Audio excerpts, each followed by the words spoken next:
여러분 혹시 숫자 3 하면, 아니면 첫 번째, 두 번째, 세 번째 하면 생각나는 그런 사람이 혹시 있습니까? 3, 세 번째 하면 생각나는 사람. 예, 우리가 성경에서 보면 사도 베드로를 생각할 수 있습니다. 여러분들이 사도 베드로를 잘 기억하실 텐데, 예수께서 잡히시던 날 밤에 예수님이 이렇게 말씀하셨습니다. 내가 진실로 내게 이르노니 오늘 밤 닭 울기 전에 내가 3번 나를 부인하리라. 예수님께서 이런 말씀을 하시니까 베드로가 어떻게 했습니까? 주님, 그렇습니다. 저는 그렇게 참 못난 놈입니다. 저를 벌하여 주십시오. 이렇게 말하지 않았죠. 그때 펄쩍 뛰면서 주님 무슨 말씀을 하십니까? 제가 베드로입니다. 주님, 내가 주와 함께 죽을지언정 절대로 주를 부인하지 않겠습니다. 라고 호언장담했습니다. 그런데 불과 몇 시간 뒤에 베드로는요, 제사장의 뜰에서 예수님을 3번 부인했습니다. 베드로가 3번째로 부인하는 이 모습은요, 정말 바라볼 때 안타까운 장면이 아닐 수가 없습니다. 왜냐하면 우리의 모습과도 너무나 비슷하기 때문에. 그때 그 모습을 성경은 이렇게 말씀을 합니다. 그가 저주하며 맹세하여 이르되 나는 그 사람을 알지 못하노라 하니 곧 닭이 울더라. 이에 베드로가 예수의 말씀에 닭 울기 전에 내가 3번 나를 부인하리라 하심이 생각나서 밖에 나가서 심히 통곡하였다고 성경은 말씀을 합니다. 여러분, 베드로가 누구입니까? 예수님의 수제자입니다. 그것도 예수님으로부터 무려 3년 동안 제자 훈련을 받은 사람입니다. 우리 교회에서도 제자 훈련을 합니다. 우리 1년 합니다. 우리 제자 훈련을 하면서 말씀을 받고 또 그때 베푸시는 은혜로 우리가 얼마나 내 삶이 변화되었다고 자타가 그렇게 이야기를 하는 것을 듣지 않습니까? 그런데 베드로는요, 무려 3년 동안 그것도 예수님으로부터 직접 제자 훈련을 받았습니다. 그런데요, 막상 나의 이해 타산과 맞물리게 되니까 이렇게 연약해질 수 있다라고 하는 것을요, 베드로를 통해서 우리에게 보여주시는 거예요.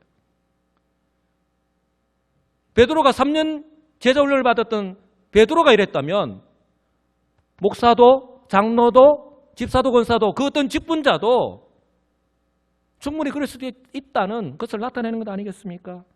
우리 역시 마찬가지가 아닐까 싶습니다. 우리 역시 이 제자 훈련에 대한 막연한 환상 같은 것을 가지고 계신 것은 아닌지 모르겠습니다. 제자 훈련을 받고 나면 뭐 그것도 어떤 문제도 거침없이 내가 다 해결할 수 있다. 설마 내가 베드로처럼. 중요한 것은요, 제자 훈련을 하면서 배웠던 말씀, 그리고 성령께서 그때 깨닫게 해주신 그 은혜를 잊지 않고 삶 속에서 실천하면서 살아가는 것인 줄 믿으시기 바랍니다. 여러분, 아마 저와 여러분들이라면요, 나 스스로 살자고 스승을 모른다 하고, 심지어 이 수제자 베드로는요, 예수님을 저주하면서까지 부인한 그 제자를 찾아가지 않을 거예요. 어쩌면 우리는요, 악한 마음을 품고 내가 너 앞길을, 내가 할 수 있는 한 모든 수단과 방법을 강구해서 너 앞길을 막을 것이다, 그렇게 말하지 않으면 다행이죠. 근데 우리 예수님은요, 부활하신 후에 그렇게 예수님을 버리고 도망갔던 제자들, 그리고 심지어 저주하면서까지 모른다고 했던 베드로를 찾아가셨고 만나주셨습니다. 그리고요, 특별히 예수님께서 베드로를 주목하시고 계신데요, 베드로를 따로 만나셔서 3번씩이나 같은 말씀을 하셨습니다. 베드로를 회복시키기 위해서인데요, 바로 초대교회에서 베드로를 통해서 역사하시고자 하는 그 역할 때문에 그렇습니다. 그런데 중요한 것은요, 베드로를 찾아오셨던 그때가 바로 예수님께서 제자들에게 3번째로 찾아오신 때입니다. 예수님은 부활하시자마자 제자들에게 찾아가셨죠. 약속하신 대로 갈릴리로 찾아가셨습니다. 그리고 두 번째, 그때에 제자 예수님 보지 못했다고 부인한, 나는 그것을 못 믿겠다고 이야기한 사람이 누굽니까? 예? 예, 도마 때문에. 일주일 뒤에 예수님이 다시 제자들에게 나타나셨습니다. 그리고 오늘 갈릴리 이 베드로 이 바닷가에 있을 때에 예수님께서 제자들에게 3번째로 찾아오신 거예요. 요한복음 21장 14절에 이렇게 말씀합니다. 이것은 예수께서 죽은 자 가운데서 살아나신 후에 세 번째로 제자들에게 나타나신 것이라. 지금 베드로는요, 예수님을 세 번 부인하였던 일로 인해서 마음에 상처가 남아 있습니다. 여러분, 마음에 상처가 남아 있으면 나에게 맡기신 그 어떤 일도 감당할 수 없습니다.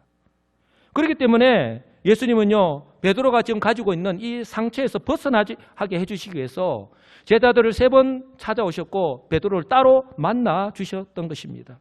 그리고 베드로가 세 번 부인하였던 것처럼 베드로에게도 세 번의 질문을 하십니다. 요한복음 21장 15절 이하의 말씀인데요. 그들이 조반 먹은 후에 예수께서 시몬 베드로에게 이르시되 요한의 아들 시몬아 내가 이 사람들보다 나를 더 사랑하느냐 하시니 첫 번째. 또 두 번째 이르시되 요한의 아들 시몬아 내가 나를 사랑하느냐 하시니 두 번째. 세 번째 이르시되 요한의 아들 시몬아 내가 나를 사랑하느냐 하시니 세 번째로 똑같은 말씀으로 베드로에게 말씀하셨습니다. 예수님은 베드로에게 다른 질문을 하지 않으셨어요. 세 번씩이나 똑같이 내가 나를 사랑하느냐라고만 물으셨어요. 예수님께서 베드로가 예수님을 사랑하는지 몰라서 이렇게 세 번씩이나 질문하신 것이 아니죠. 어쩌면 우리 주님께서요, 우리에게도 동일하게 이 베드로에게 말씀하셨던 것처럼 우리가 어떤 그 실수 때문에, 우리가 그 아픔 때문에 주저앉아 있는 우리들 향해서 찾아오셔서 주의 성령을 통해서 이렇게 질문하고 계신지도 모르겠어요. 주님께서는 베드로가 비록 큰 실수를 하였지만 주님에 대한 베드로의 마음이, 믿음이 변함이 없는지 다시 한 번 더 확인하고 있는 거예요. 그리고 베드로 역시 스스로 이 세 번의 대답을 통해서 베드로에 대한 주님의 마음을요, 확인시켜 주고 있는 거예요. 그래서 베드로의 내면에 자리 잡고 있는 그 상처를 주님께서 지금 치유해 주시고 있는 거예요. 아, 주님이 여전히 그럼에도 불구하고 나를 사랑하시는구나. 저와 여러분들 역시 그렇게 동일하게 사랑하고 계시는 줄 믿으시기 바랍니다. 우리 주님이 이렇게 치유하시고 난 후에 베드로에게 내 양을 먹이라, 내 양을 치라, 내 양을 먹이라라고 사명을 주신 거예요. 여러분, 하나님은요, 저와 여러분의 이 주님에 대한 그 마음과 믿음을요, 다 알고 계십니다. 우리는 세상이라고 하는 이런 광야 같은 이 세상 속에서 살아가다 보니까 주님이 나와 함께 하신다. 우리가 지적으로는, 지식적으로는 잘 알고 있죠. 그러나 우리가 그것을 잊어버린 채 한 주간 동안 세상 사람들과 똑같이 그냥 사니까 산다라는 그런 모습으로 살아가고 있지는 않느냐는 거예요. 꼭 기억하시기 바랍니다. 우리를 그렇게 가라고 우리 주님이 오늘 찬양대에서 우리 잃어버린 어린 양이라고 했는데 우리를 그렇게 주님이 십자가에서 죽으시면서까지 우리를 구원하신 것이 아니라고 하는 사실을 꼭 기억하시기 바랍니다. 우리를 구원하셨고 구원하신 우리에게, 우리 하나님께서 누구나에게 동일하게 사명을 주셨다는 거예요. 우리 오늘 베드로에게 이렇게 상처를 치유하시고 내 양을 먹이라 라고 하는 사명을 주셨듯이 저와 여러분들에게도 동일하게 각자에게 이 사명을 주셨다라는 사실을 기억하시고 믿으시고 이 사명을 감당하시면서 주님 앞에 가는 그날까지 순종하며 살아가시는 복된 우리 성도들이 되시기를 주님의 이름으로 축복합니다. 그렇기 때문에 중요한 것은요, 바로 하나님의 말씀대로 하나님의 이 구원사역의 스케줄대로 되어가고 있다는 것을요, 우리의 믿음의 눈을 뜨고 바라볼 수 있어야 되는 거예요. 제일 중요한 것이 바로 예수님께서 성신하시면서 하신 말씀, 사도행전 1장 8절의 말씀입니다. 다 같이 다시 한 번 더 고백하겠습니다. 오직 성령이 너희에게 임하시면 너희가 권능을 받고 예루살렘과 온 유대와 사마리아와 땅끝까지 이르러 내 증인이 되리라. 아멘. 여러분, 우리가 성령을 받음으로 하나님 우리에게 능력을 주셨습니다. 그런데 이것은 세상에서 내가 잘 먹고 잘 살아라고 내 만족을 위해서 살아가라고 주신 게 아닙니다. 지난 시간에도 말씀을 드렸지만 바로 하나님 나라의 확장을 위해서 바로 주의 복음 사역과 관련되어 있다는 것을, 바로 성경에서 사도 베드로를 비롯하여서 성도들 통하여서 그렇게 하나님의 능력이 나타났던 것을 우리는 알 수 있잖아요. 지금도 선교지에 가면요, 복음과 함께 그 같은 하나님의 능력 역사가 지금도 나타나고 있습니다. 왜요? 하나님 지금도 동일하게 살아계시고 동일하게 이 복음과 함께 역사하시기 때문에 그렇습니다. 이 말씀 그대로 초대교회에 놀라운 폭발적인 부흥의 역사가 일어났지 않습니까? 주님의 말씀 그대로 성령께서 오신 이후에 성령으로 충만한 성도들이 확신을 가지고 증거하는 그 복음을 통하여서 하나님의 구원 역사가 예루살렘은 물론이고 온 유대와 또한 사마리아 지방까지 완전히 정복을 했습니다. 그러니 이제 하나님의 관심은요, 땅 끝에 가 계신 거예요. 땅 끝까지, 즉 아직까지 복음을 듣지 못한 이방인들에게 이 구원의 복음을 전하는 거예요. 그러니까 오늘 이 베드로에게 환상을 보여주신 것도 바로 이것과 직결적인 연결이 되어 있다고 하는 것을 여러분 염두에 두시기 바랍니다. 이런 측면에서 볼 때 로마 군대의 백부장인, 즉 이방인 고넬료를 통해서 구원 역사를 이루어 가신다. 이것이 고넬료에게만 해당되는 것이 아니라 이방인 고넬료에게 유대인 이 베드로를 환상을 보여주셔서 그 틀을 깨고 고넬료에게 가서 복음을 전하고 이 구원 역사를 이루어 가시는 것을 바라볼 때에 오늘 이 말씀이 얼마나 중요한가 하는 것을요, 우리는 그저 예수 믿었으니까 구원받았다, 그냥 그것으로 만족하며 살아간다 라고 하는 우리들에게 다시 한 번 더 우리가 어떻게 살아가야 될 것인가 하는 그런 삶의 자세를요 다시 한 번 더 일깨워 주시는 거예요. 오늘은요 이처럼 고넬료를 시발점으로 하여서 이방인들에게 복음을 전하는 것을 공식적으로 선포하는 우리 하나님이세요. 바로 이 하나님께서 사도 베드로에게 어떻게 일하시는가 오늘 살펴보기로 원합니다. 여러분 지금은요 하나님의 계시가 종료되었습니다. 믿으십니까? 그러니 여러분들 막 내가 무슨 환상을 받았다, 내가 무슨 하나님의 직통 계시를 받았다, 거짓말이에요. 지금 하나님의 계시는 종료되었습니다. 종료되었기 때문에 이 하나님의 말씀이, 이 기록된 하나님의 말씀이 우리에게 지금 특별 계시로 주어진 거예요. 여러분 믿으시기 바랍니다. 그러면 하나님이 나에게 이렇게 나타나셔가지고 직통 계시로 이렇게 말씀하셨다, 다 거짓말이에요. 그러나 1세기 당시만 하더라도 복음을 통하여서, 좀 더 구체적으로 말씀을 드리면 사도들과 초대교회에 준비된 성도들을 통하여서 하나님께서 구원 역사를 써내려가던 그 시기라는 거예요. 그렇기 때문에 복음의 능력과 확장을 위해서 사도들을 통하여서 하나님의 그 능력의 역사가 나타났던 거예요. 단적인 예로 사도 베드로에게 나타났던 그 하나님의 능력의 역사 우리는 잘 기억하고 있습니다. 성전 미문에서 태어나면서 40여 년간 한 번도 걷지 못했던 그 안전뱅이, 예수 그리스도의 이름으로 일어나 걸어라 라고 손을 잡아 일으켰는데 그 사람이 자기 발로 걷고 뛰기도 하고 하나님께 찬송과 영광을 돌리지 않습니까? 또한 아나니아와 삽비라 사건, 하나님의 은혜로 내 속에서 성령의 역사하시니까 나는 내게 있는 것을 다 팔아서 가난한 사람들을 위해서 필요한 사람들에게 나눠줘야지, 얼마나 좋습니까? 그러나 자기 것을 다 팔았어. 베드로에게 왔는데 베드로가 질문하죠. 이게 다냐라고 했을 때에 바로 성령을 속이고 하나님께서 베드로에게 지혜를 주셔서 이것이 거짓말하는 것을 알고 책망하였을 때에 베드로가 뭐라고? 베드로가 책망하였을 때에 바로 그 자리에서 즉사했지 않습니까? 남편도 죽고 아내도 죽고. 그리고 베드로가 복음을 전할 때에 하루에 3,000명, 5,000명이 회개하고 주께로 돌아오는 놀라운 구원의 역사. 그리고 제가 지금 무엇을 말씀드립니까? 다 하나님의 구원 사역의 스케줄 가운데에 스데반 집사의 순교 이후에 이 예루살렘 교회 성도들이 흩어졌죠. 그 흩어진 성도들이 복음을 전할 때에 사도 베드로는 순회 전도자가 되어서 그들에게 다가가서 그들을 위로하고 격려하지 않습니까? 그때 루다에서 8년째 중풍병을 앓고 있는 침상에 누워있는 애니아를 낫게 한 이 기적의 역사까지. 여러분 다른 사람을 몰라도요 사도 베드로는요 잘 알았을 거예요. 이 모든 것이요 자신의 능력이 아니라 하나님께서 오직 이 복음 때문에 자신을 사용하셔서 하나님의 능력을 나타내신다라고 하는 것을 말입니다.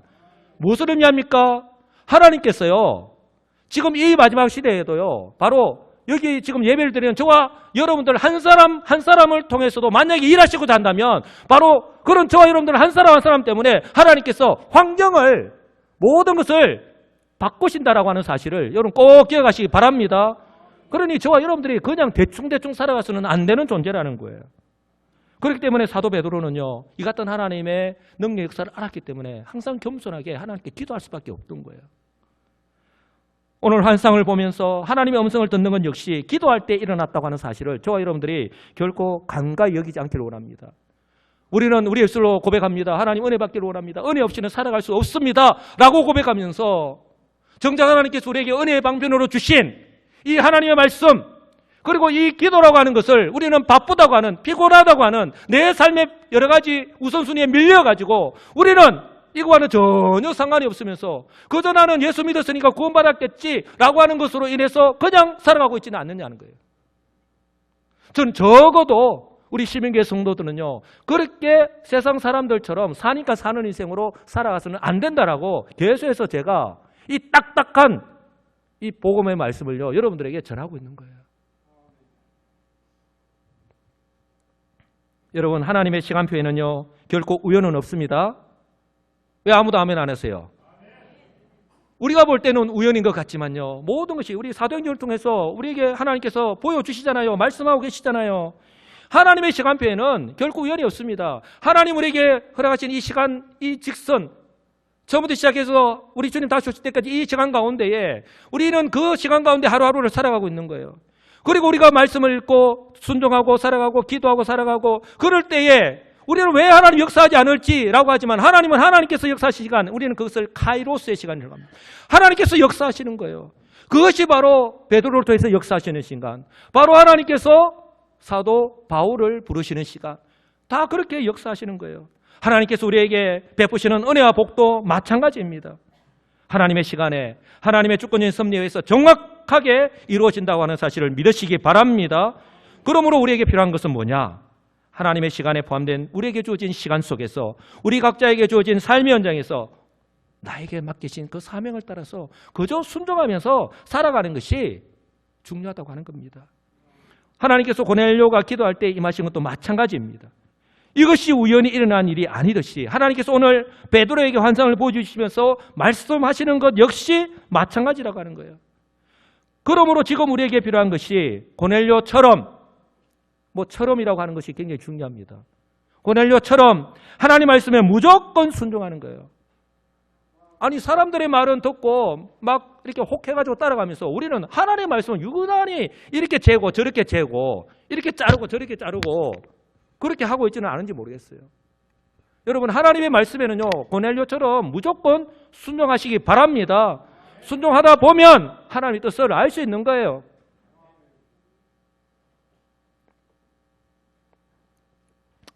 그런데 쉽지 않죠. 쉬우면은 누가 못하겠습니까? 그렇죠?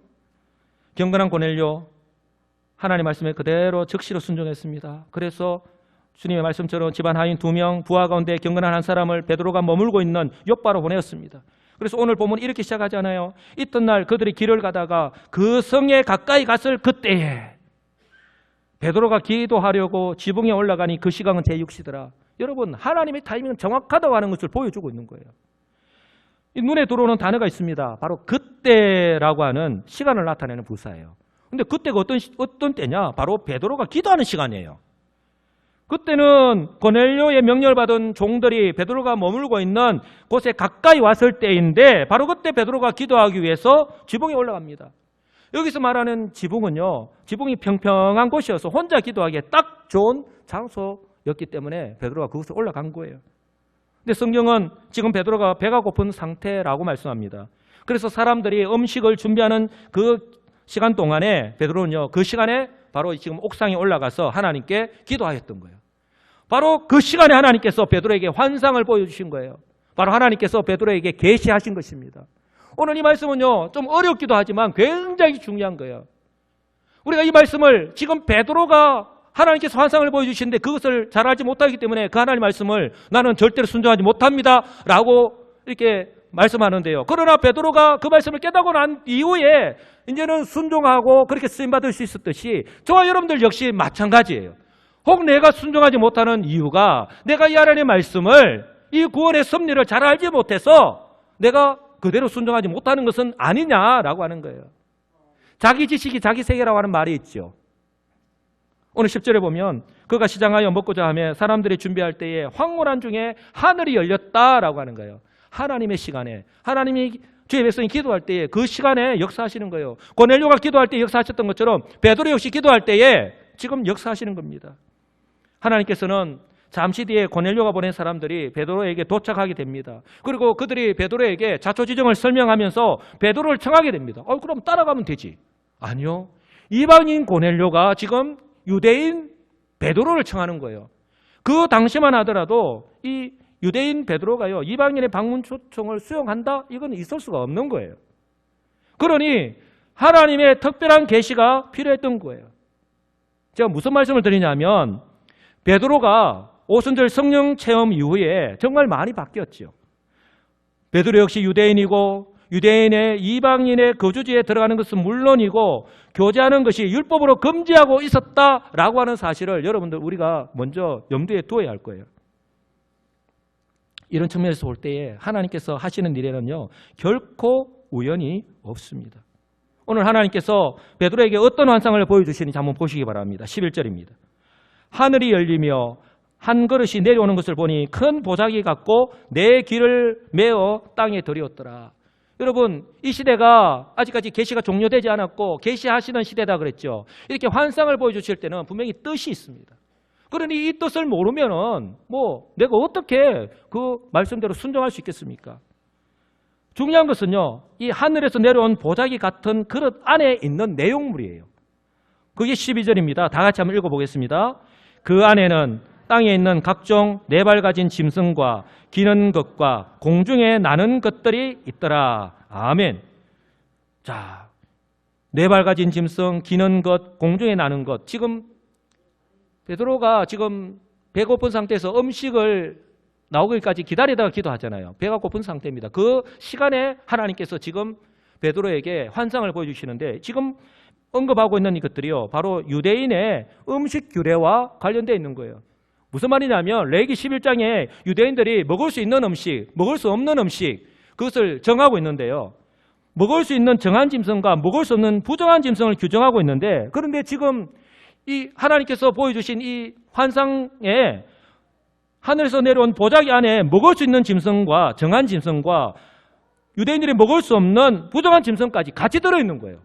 근데 그것을 먹으라고 하는 거예요. 하나님께서 베드로에게 그것을 잡아먹으라 라고 말씀합니다. 자, 13절 다 같이 읽어보겠습니다. 또 소리가 있으되 베드로야 일어나 잡아먹으라 하시. 또 소리가 있으되 베드로야 일어나 잡아먹으라. 베드로는요, 하나님께서 명령하시는 이 잡아먹으라는 말씀을 듣고서 도무지 이해가 안 되고 도무지 순종할 수 없는 명령인 거예요. 왜냐하면 그 이유는 첫 번째는 바로 율법의 가르침 때문입니다. 좀 전에 제가 레위기 11장에서 유대인들의 그 음식 규례에 대한 말씀을 드렸는데요. 지금 그 안에 있는 짐승은 먹을 수 있는 짐승도 있지만 먹을 수 없는 음식이 더 많거든요.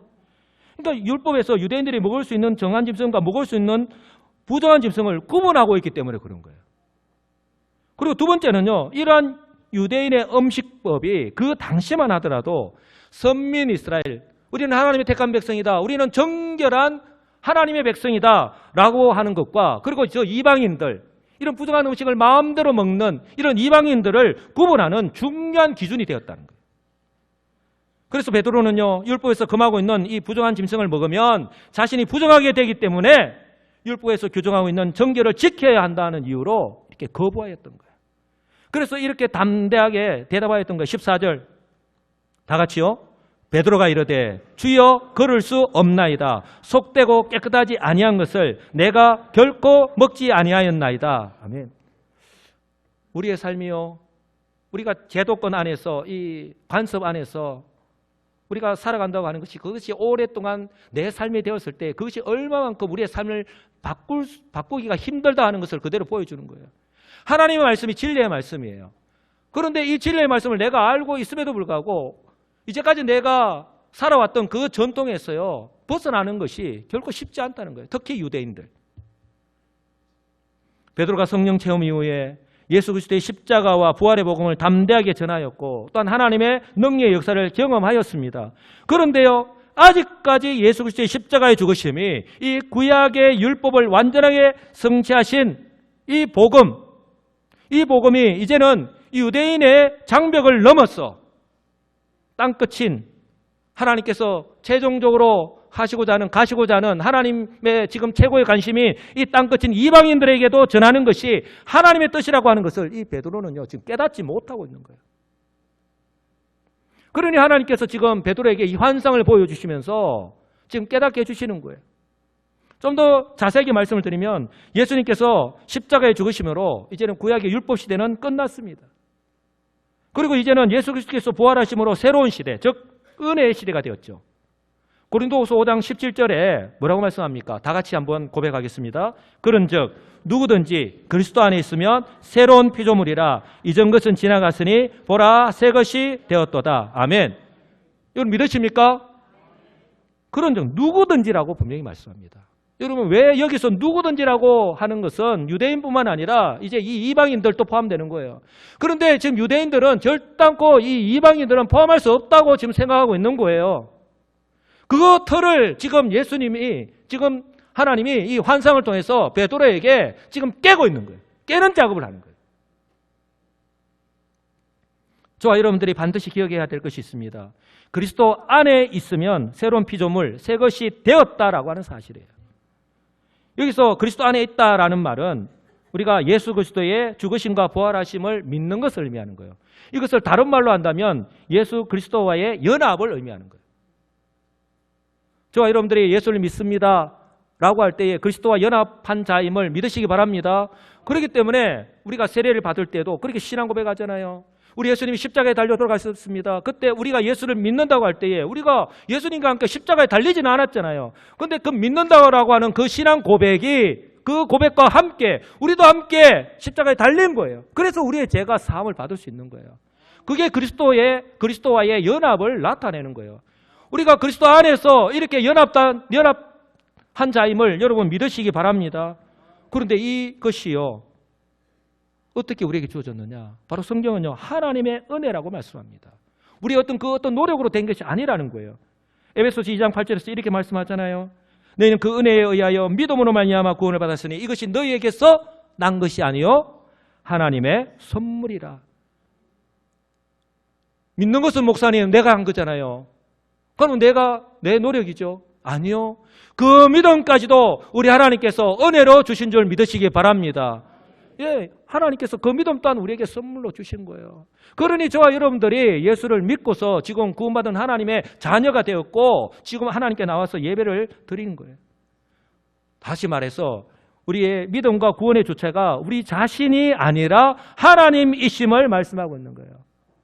하나님이 구원 역사를 다 이제 완성했다고 하는 거예요. 그런데 유대인들은 그것을 인정하지 못하는 거예요. 오랜 전통 때문에.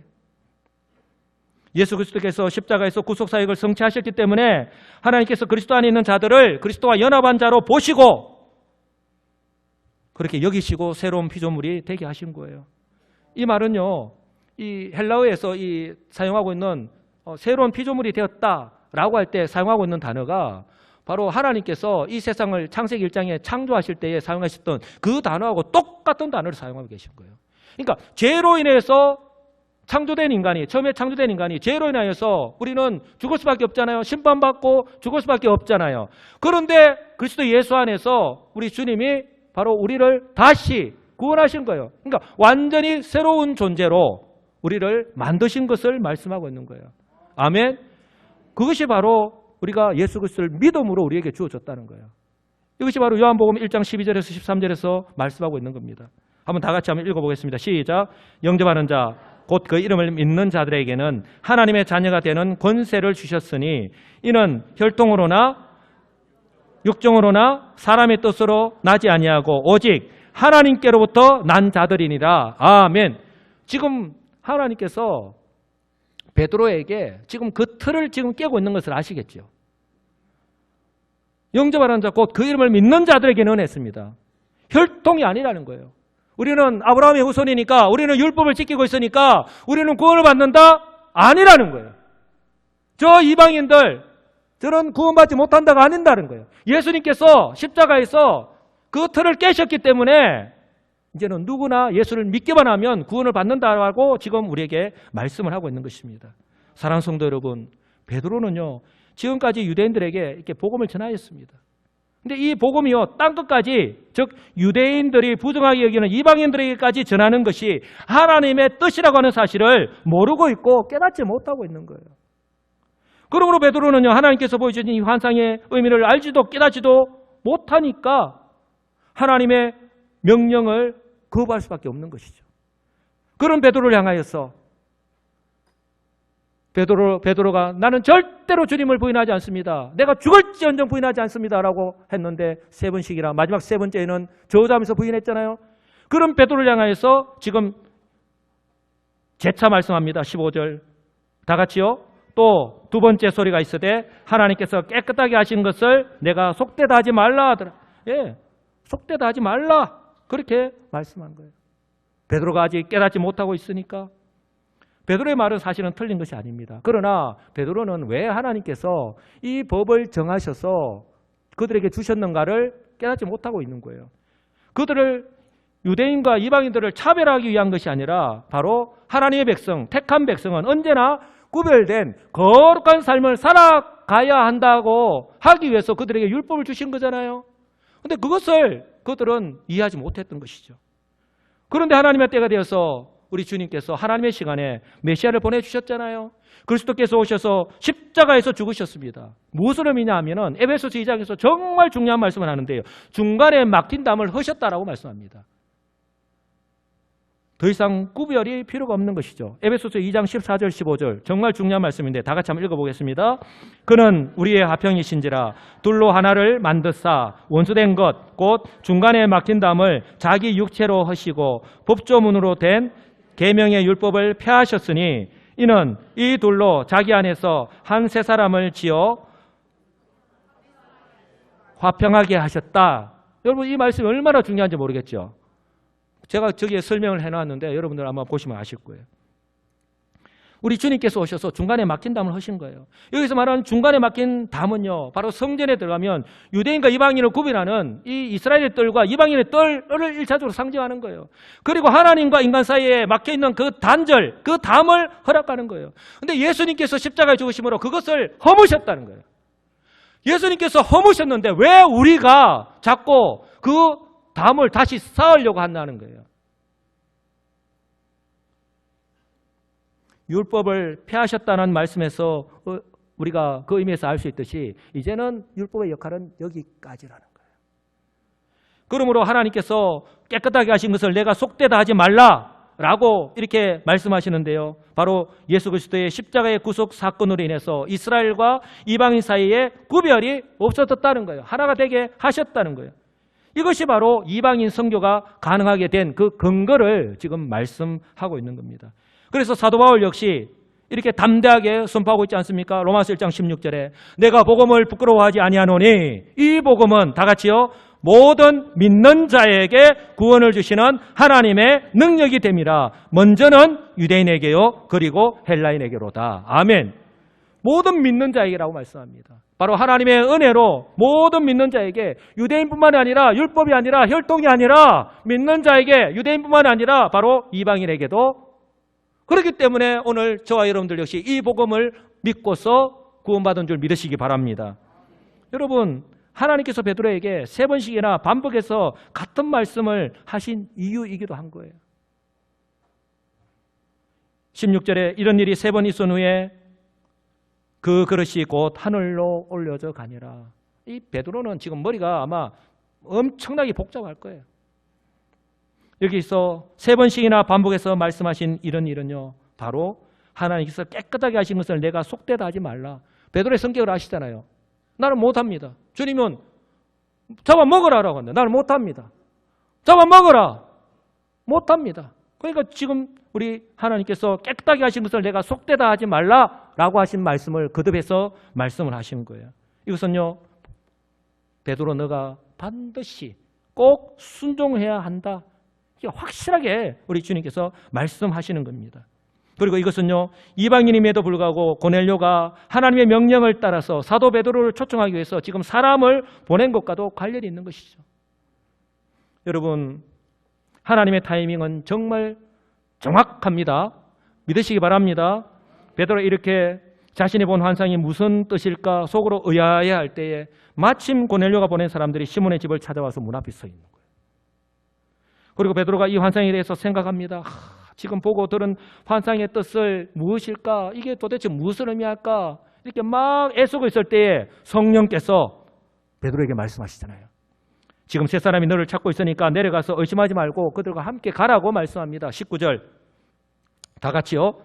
베드로가 그 환상에 대하여 생각할 때에 성령께서 그에게 말씀하시되 두 사람이 너를 찾으니 일어나 내려가 의심하지 말고 함께 가라. 내가 그들을 보내었느니라 하시니. 여기서 뭐 두 사람이, 제가 여기 세 사람이라고 했는데 헬라어 원문에 보면 세 사람이라고 되어 있습니다. 그리고 우리가 앞에 7절을 보면은 그 하인 두 사람과 경건한 그 군인 가운데 한 사람을 보냈으니까 세 사람이 맞습니다. 바티칸 사본에만 이 두 사람이라고 되어 있고 나머지 모든 사본에는 다 세 사람으로 되어 있습니다. 사랑하는 성도 여러분, 하나님께서 오늘 베드로에게 환상을 보여주시면서 세 번씩이나 같은 말씀을 하시고 또한 그 시간에 고넬료가 보낸 사람들이 베드로에게 도착하는 것을 보면서 무엇을 알 수 있습니까? 한번 따라서 할까요? 세상에는 우연이란 절대 없다. 예, 하나님이 역사하시는 시간이에요. 하나님께서 주권적인 섭리를 따라서 하나님의 때에 정확하게 일하고 계심을 보여주시는 겁니다.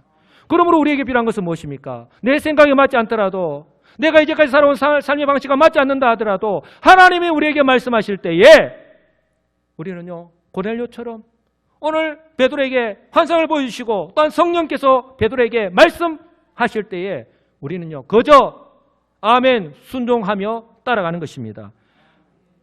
저와 여러분들에게 동일하게 이 구원의 복음을 우리 각자의 삶에서 전하는 사명을 주셨다는 것을 꼭 기억하시고, 또 우리 하나님께서 우리가 말씀을 읽을 때에, 혹 예배를 드릴 때에, 기도할 때에 우리에게 반복적으로 그런 일들이 일어나고, 혹이나 계속해서 다른 사람을 통해서 혹 나에게 무슨 말씀을 하실 때에 여러분 그것을 애써 외면하지 마시고, 아, 하나님께서 나에게 말씀하시는구나 라고 여기시고 순종하시는, 그래서 하나님 나를 사용하여 주시옵소서, 하나님 나에게 은혜를 베풀어 주시옵소서 말로만 하는 것이 아니라 그러한 하나님의 그런 음성, 하나님의 뜻을 분별하는 영적인 통찰력을 가지고 그렇게 하나님의 뜻에 순종하며 살아가시는 복된 우리 시민교회 성도들이 다 되시기를 우리 주 예수 그리스도의 이름으로 간절히 축복합니다. 아멘.